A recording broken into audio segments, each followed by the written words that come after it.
Assalamualaikum warahmatullahi wabarakatuh. Perkenalkan, saya Angga Pradana, mahasiswa pendidikan olahraga S2 Universitas Negeri Padang. Pada kesempatan kali ini, saya ingin mempresentasikan paper yang telah saya buat dengan topiknya yaitu strategi mengembangkan isi pembelajaran penjas secara efektif dan pedagogis. Kita langsung saja. Kecenderungan masa depan yang semakin rumit dan kompleks tampaknya mengharuskan pendidikan untuk mampu menyiapkan siswa dalam menghadapi dunia nyata. Di sekolah, siswa perlu disadarkan tentang harapan yang mereka pikul, tantangan yang mereka hadapi, dan kemampuan yang perlu mereka kuasai. Akan tetapi, upaya perbaikan apapun yang dilakukan untuk meningkatkan kualitas pendidikan tidak akan memberikan sumbangan yang signifikan tanpa didukung oleh guru yang berkualitas. Salah satu faktor yang mengakibatkan rendahnya pengakuan masyarakat terhadap profesi guru yaitu kelemahan yang terdapat pada diri guru itu sendiri. Di antaranya, rendahnya tingkat kompetensi profesionalisme guru itu sendiri. Penguasaan guru terhadap materi dan metode pengajaran masih berada di bawah standar. Berdasarkan kondisi tersebut, masalah pelaksanaan implementasi model-model pembelajaran yang bervariasi dengan konsep yang sangat berbeda-beda sangat efektif dan sangat bermanfaat bagi para mahasiswa dalam aspek kognitif, afektif, dan psikomotornya. Sehingga guru perlu menerapkan model-model pembelajaran penjas yang cocok sesuai dengan materi ajarnya. Sedangkan ada sebagian guru yang belum memiliki kemampuan dalam memilih dan mengembangkan suatu strategi mengajar dengan belum mengetahui dan memahami model-model pembelajaran pendidikan jasmani yang bervariasi tersebut.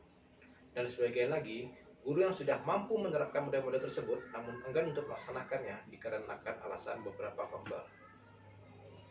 Indonesia contohnya memperlihatkan bahwa terdapat beberapa faktor yang menghambat dilakukannya pembelajaran aktif. Salah satu contohnya adalah seperti sekolah yang tidak mau melakukan inovasi. Pada umumnya masih berlaku cara duduk, dengar, catat, dan hafal, serta guru yang kurang kreatif dan tidak terlatih untuk melakukan pembelajaran aktif. Untuk menanggulangi permasalahan tersebut, salah satunya perlu diterapkan desain strategi pembelajaran yang merupakan salah satu elemen dari 4 unsur utama dari sebuah desain pembelajaran, yaitu yang pertama yaitu desain materi, yang kedua desain kompetensi atau tujuan pembelajaran, yang ketiga desain metode atau strategi atau teknik pembelajaran, dan yang terakhir adalah desain evaluasi. Desain pembelajaran sangat strategis karena merupakan cara seorang guru sebagai ujung tombak perubahan melakukan usaha nyata untuk tercapainya kompetensi. Dengan demikian, keberhasilan proses pembelajaran merupakan jaminan kualitas proses perubahan peserta didik terhadap outputnya. Ada 4 unsur yang diterapkan dalam konteks pembelajaran, yaitu yang pertama, menetapkan spesifikasi dan kualifikasi tujuan pembelajaran. Yang kedua, mempertimbangkan dan memilih sistem pendekatan pembelajaran yang dipandang paling efektif. Yang ketiga, mempertimbangkan dan menetapkan langkah atau prosedur, metode, dan teknik pembelajaran. Dan yang keempat, menetapkan norma-norma dan batas minimum ukuran keberhasilan atau kriteria dan ukuran baku keberhasilan. Pembelajaran ruang kelas yang efektif membutuhkan komitmen yang profesional. Jika guru berkeinginan memelihara lingkungan yang berorientasi pada kesuksesan dengan cara mengembangkan pembelajaran peserta didik selama 1 tahun ajaran, maka mereka harus terus-menerus membidik dan memperhatikan aksi pengajaran yang di dalamnya terdiri dari tahap perencanaan dan penerapan aktivitas pengajaran serta penilaian performa peserta didik. Pengetahuan yang harus dimiliki guru adalah keterampilan mengajar atau kemampuan untuk menggunakan pengetahuan terkait dengan cara-cara strategis dalam memberdayakan dan melaksanakan pembelajaran peserta didik berdasarkan 3 tugas yang saling berkaitan. Yang pertama yaitu perencanaan, penerapan, dan penilaian. Untuk itu, guru harus mampu mengetahui mana strategi pembelajaran yang dirasakan efektif dalam pembelajaran di sekolah. Selama ini, proses pembelajaran lebih sering diartikan sebagai pengajar menjelaskan materi dan peserta didik mendengarkan secara pasif. Namun telah banyak ditemukan bahwa kualitas pembelajaran akan meningkat jika peserta didik yang mengikuti proses pembelajaran memperoleh kesempatan yang luas untuk bertanya, berdiskusi, dan menggunakan secara aktif pengetahuan baru yang diperoleh.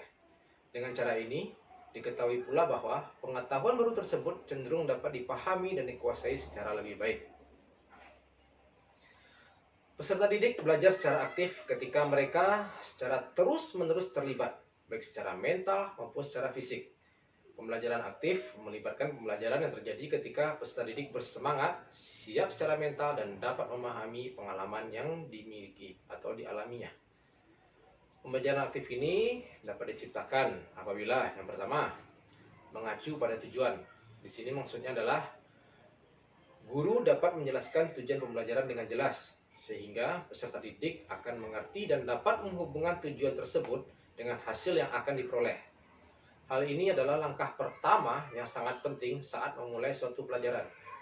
Peserta didik perlu merasa bahwa mereka adalah bagian dari proses pembelajaran tersebut. Yang kedua yaitu melibatkan peserta didik. Seringkali secara intuisi, guru mengetahui bahwa untuk membuat pembelajaran lebih bermakna, peserta didik harus menggunakan lebih banyak energi mental dan emosional, sehingga peserta didik dapat memperoleh keasyikan dalam belajar. Keahlian guru di sini dibutuhkan untuk membantu peserta didik tetap terlibat secara mental selama pembelajaran berlangsung. Yang ketiga, di sini bisa disebutkan bahwa menggunakan seni, gerakan, dan indera. Strategi pembelajaran dirancang untuk mengaktifkan kelima panca indera untuk melibatkan peserta didik secara penuh. Contohnya di sini adalah seni adalah cara yang ideal untuk mengaktifkan beragam indera, mendorong rasa kebersamaan peserta didik, menyediakan sarana ganda untuk mengekspresikan makna, mengembangkan rasa percaya diri dan antusiasme belajar, serta menguatkan kemampuan dasar kecerdasan kognitif, emosional, perhatian, dan motorik.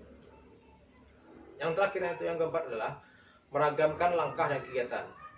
Untuk menjaga agar pikiran selalu siaga, ragamkanlah langkah dan jenis kegiatan. Setiap pelajaran menyediakan ide-ide untuk merubah langkah dan setiap pelajaran disiapkan untuk dapat diadaptasikan, sehingga secara mudah guru dapat menambahkan ide sendiri, menghasilkan beragam kegiatan. Pembelajaran aktif ini dapat bersifat mental dan juga fisik.